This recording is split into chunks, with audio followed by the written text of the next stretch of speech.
Si d'une part, leur vie commune se détache toujours davantage des formes juridiques, et si par ailleurs, l'union des personnes homosexuelles est toujours plus considérée comme étant de même nature que le mariage, nous sommes alors devant une disparition de l'image de l'être humain, dont les conséquences peuvent être extrêmement graves.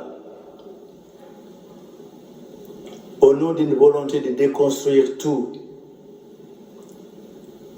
et animé d'une véritable haine de la nature humaine, on prétend construire la masculinité et la féminité afin de pouvoir, dans le monde entier, une indifférenciation des sexes.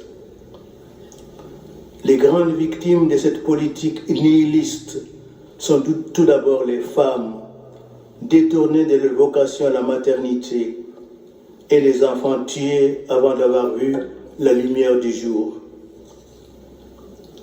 Il n'y a pas longtemps, Hillary Clinton a demandé à l'ONU que le droit à l'avortement soit proclamé à l'échelle universelle.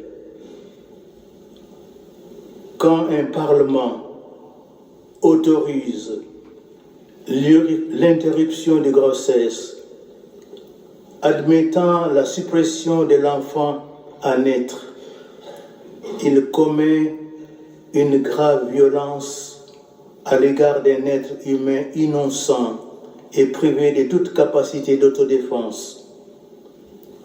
Les parlements qui approuvent et promulguent de telles lois doivent être conscients qu'ils outrepassent leurs compétences et qu'ils se mettent en conflit manifeste avec la loi de Dieu et avec la loi naturelle. Dieu a dit, tu ne tueras pas. Et cette loi est absolue. Vous voyez la perversion qui guette le droit. Comment pouvons-nous réduire un être humain à un objet dont on peut disposer jusqu'à sa destruction? Un être humain doit être accueilli et respecté. Il n'est pas l'objet d'un droit.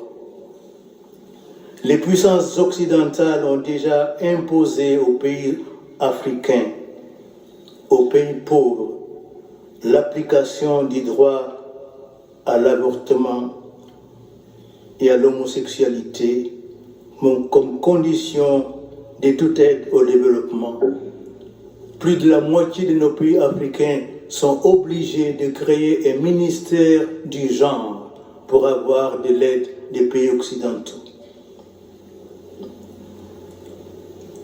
Les pays les plus touchés par cette dictature criminelle, c'est le Vietnam, avec 1 600 000 avortements par an. Le droit se trouve ainsi dénaturé. La médecine elle-même se trouve pervertie, puisqu'au lieu de chercher à guérir, à améliorer la santé, à adoucir la souffrance, elle consent à se mettre au service de la mort, avant comme après la naissance. En Belgique, chez vous, lors du débat sur l'euthanasie des enfants en 2014, on a légiféré. La loi est passée sans problème. Il n'y eut que quelques protestations, alors que c'est l'avenir de l'homme et de l'humanité qui est en jeu dans tous ces débats. En ce qui concerne la famille et le mariage, il y a une volonté non seulement de faire éclater, mais aussi et surtout de détruire les fins du mariage et déstructurer, dénaturer la cellule familiale. L'idéologie du genre et ces groupes de pression y travaillent avec acharnement et de gros moyens financiers et médiatiques. l'Église se trouve dans une situation étonnante. De hauts prélats, ici surtout des nations opulentes, s'emploient à apporter des modifications à la morale chrétienne concernant le respect absolu de la vie, dès sa conception jusqu'à la mort naturelle, les divorcés remariés et d'autres situations familiales problématiques. Ces gardiens de la foi devraient cependant ne point perdre de vue que le problème fondamental posé par l'éclatement des deux fins du mariage est un problème de morale naturelle. C'est au plan naturel que l'homme et la femme sont appelés à s'unir définitivement et de façon indissoluble pour se témoigner de la tendresse, de l'amour, pour se soutenir dans une harmonie, dans une harmonieuse complémentarité et pour procréer. Paul VI, avec une grande intelligence et une parfaite fidélité à l'enseignement de l'Église, voulait surtout, à travers humanité, souligner deux aspects indissociables de l'acte conjugal, l'union et la procréation. Cette doctrine, écrit-il, plusieurs fois exposée par le magistère, est fondée sur le lien indissoluble que Dieu a voulu et que l'homme ne peut rompre de son initiative propre, entre deux significations de l'acte conjugal, union et procréation. En effet, par sa structure intime, l'acte conjugal, en même temps qu'il unit profondément les époux, les rend aptes à la génération de nouvelles vies, selon des lois inscrites dans l'être même de l'homme et de la femme.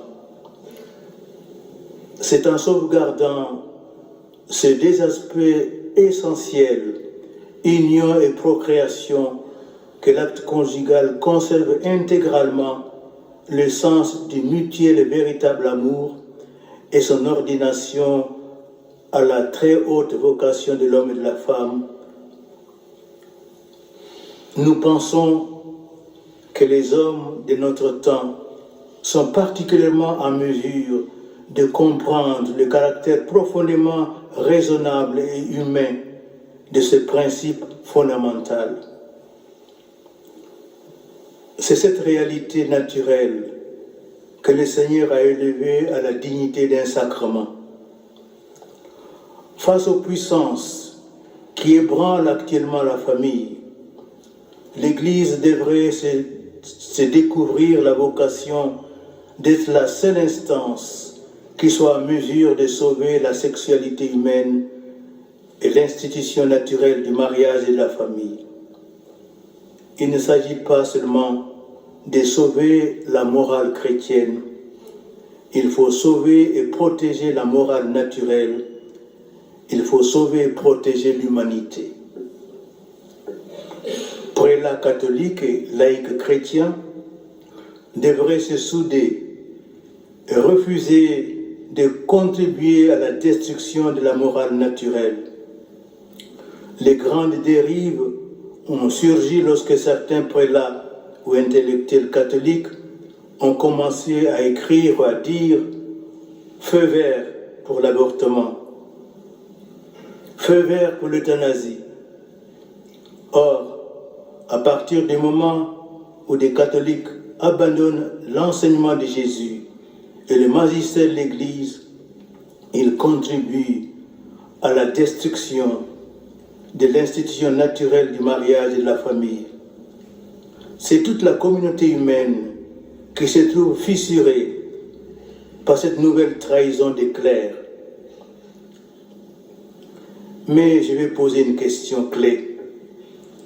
Le magistère de l'Église est-il compétent pour vérifier la morale naturelle?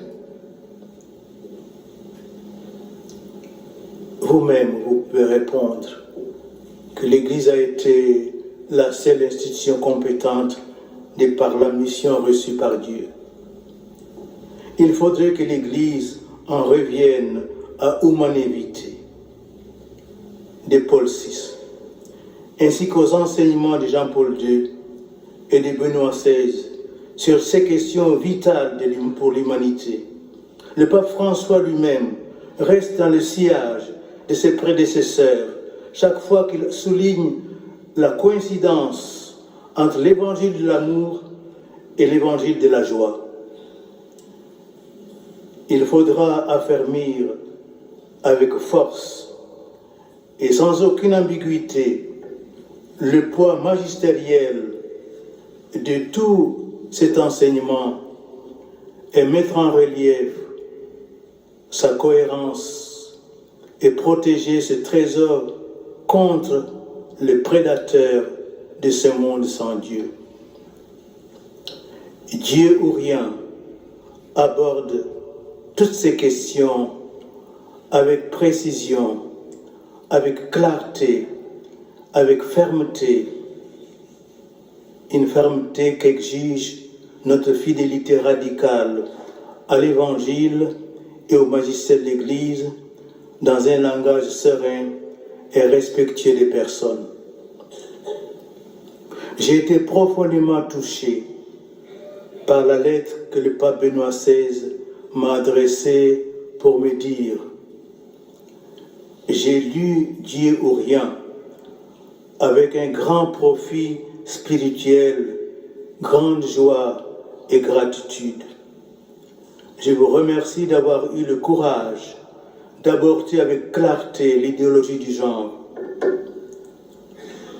Le pape François également, et après avoir lu Dieu ou rien, m'a dit « Merci pour ce courage. Votre livre m'a profondément touché. » Je vous souhaite à vous aussi un grand profit spirituel en lisant avec attention et un courage généreux Dieu ou rien. Merci de votre attention.